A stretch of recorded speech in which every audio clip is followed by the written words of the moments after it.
The term gun culture in the United States encompasses the behaviors, attitudes, and beliefs about firearms and their usage by civilians. Gun ownership in the United States is constitutionally protected by the United States Bill of Rights. Firearms are widely used in the United States of America for self-defense, hunting, and recreational uses, such as target shooting. Gun politics in the United States tends to be polarized between advocates of gun rights, often conservative, and those who support stricter gun control, often liberal. The gun culture of the United States can be considered unique among developed countries in terms of the large number of firearms owned by civilians, generally permissive regulations, and high levels of gun violence. History.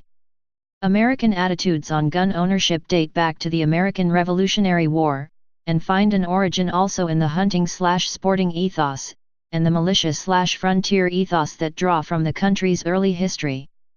The American hunting/sporting passion comes from a time when the United States was an agrarian, subsistence nation where hunting was a profession for some, an auxiliary source of food for some settlers, and also a deterrence to animal predators.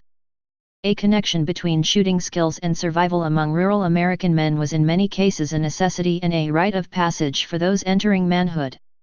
Today, hunting survives as a central sentimental component of a gun culture as a way to control animal populations across the country, regardless of modern trends away from subsistence hunting and rural living.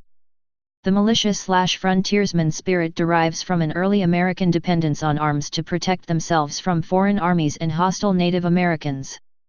Survival depended upon everyone being capable of using a weapon. Prior to the American Revolution there was neither budget nor manpower nor government desire to maintain a full-time army. Therefore, the armed citizen soldier carried the responsibility. Service in militia, including providing one's own ammunition and weapons, was mandatory for all men just as registering for military service upon turning 18 is today. Yet, as early as the 1790s, the mandatory universal militia duty gave way to voluntary militia units and a reliance on a regular army. Throughout the 19th century the institution of the civilian militia began to decline.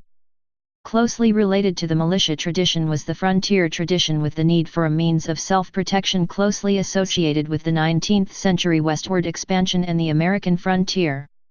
There remains a powerful central elevation of the gun associated with the hunting/sporting and militia/frontier ethos among the American gun culture. Though it has not been a necessary part of daily survival for over a century, generations of Americans have continued to embrace and glorify it as a living inheritance, a permanent element of the nation's style and culture. In popular literature, frontier adventure was most famously told by James Fenimore Cooper, who is credited by Petrie Liu Conan with creating the archetype of an 18th-century frontiersman through such novels as The Last of the Mohicans, 1826, and The Deer Slayer, 1840. Popular culture. In the late 19th century, cowboy and Wild West imagery entered the collective imagination. The first American female superstar, Annie Oakley, was a sharpshooter who toured the country starting in 1885, performing in Buffalo Bill's Wild West show. The cowboy archetype of individualist hero was established largely by Owen Wister in stories and novels, most notably The Virginian, 1902, following close on the heels of Theodore Roosevelt's The Winning of the West, 1889-1895, A History of the Early Frontier. Cowboys were also popularized in turn of the 20th century cinema, notably through such early classics as The Great Train Robbery, 1903, and A California Hold-Up, 1906, the most commercially successful film of the pre-Nickelodeon era. Gangster films began appearing as early as 1910, but became popular only with the advent of sound in film in the 1930s. The genre was boosted by the events of the Prohibition era, such as bootlegging and the St. Valentine's Day Massacre of 1929, the existence of real-life gangsters, e.g., Al Capone, and the rise of contemporary organized crime and escalation of urban violence. These movies flaunted the archetypal exploits of swaggering, cruel, wily, tough, and law-defying bootleggers and urban gangsters. With the arrival of World War II, Hollywood produced many morale-boosting movies, patriotic rallying cries that affirmed a sense of national purpose. The image of the lone cowboy was replaced in these combat films by stories that emphasized group efforts and the value of individual sacrifices for a larger cause, often featuring a group of men from diverse ethnic backgrounds who were thrown together, tested on the battlefield, and molded into a dedicated fighting unit. Guns frequently accompanied famous heroes and villains in late 20th century American films, from The Outlaws of Bonnie and Clyde, 1967, and The Godfather, 1972, to the fictitious Law and Order Avengers like Dirty Harry, 1971, and RoboCop, 1987. In the 1970s, films portrayed fictitious and exaggerated characters, madmen ostensibly produced by the Vietnam War in films like Taxi Driver, 1976, and Apocalypse Now, 1979, while other films told stories of fictitious veterans who were supposedly victims of the war and in need of rehabilitation, Coming Home and The Deer Hunter, both 1978. Many action films continue to celebrate the gun-toting hero in fantastical settings. At the same time, the negative role of the gun in fictionalized modern urban violence has been explored in films like Boys and the Hood, 1991, and Menace to Society, 1993. Political and cultural theories. Gun culture and its effects have been at the center of major debates in the US public sphere for decades. In his 1970 article America as a Gun Culture, historian Richard Hofstadter used the phrase gun culture to describe America's long-held affection for guns, embracing and celebrating the association of guns and America's heritage.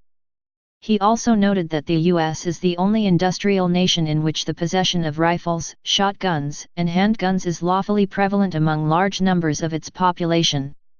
In 1995, political scientist Robert Spitzer said that the modern American gun culture is founded on three factors: the proliferation of firearms since the earliest days of the nation, the connection between personal ownership of weapons and the country's revolutionary and frontier history, and the cultural mythology regarding the gun in the frontier and in modern life.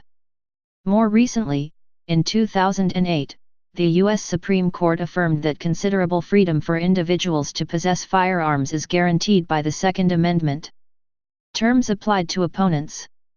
The terms that gun rights and gun control advocates use to refer to opponents are part of the larger topic of gun politics. The term gun nut has been used to describe firearms enthusiasts who are deeply involved with the gun culture.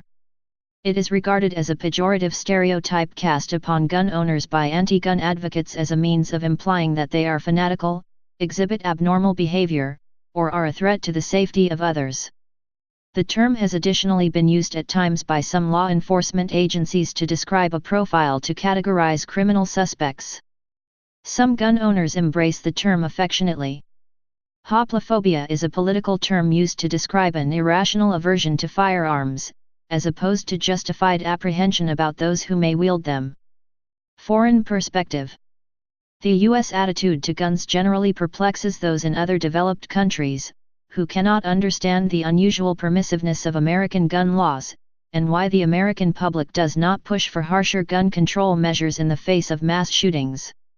Critics contrast the U.S. reaction to terrorism given how few deaths it causes, with their high death rates from non-terror-related gun crime. Please subscribe and thanks for watching.